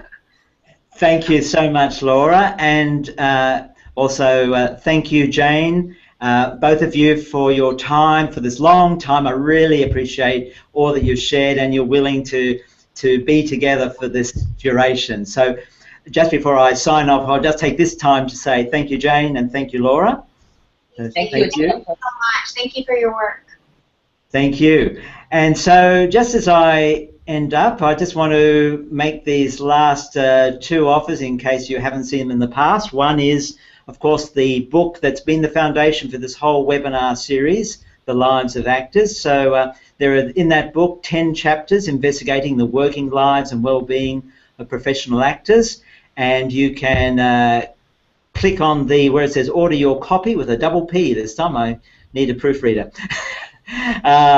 Order your double copy of issue 13 there, so you can go and read the background material on all the webinars that we have hosted so far, which will have articles by the various contributors. So that's available for you there, as it is also on the website.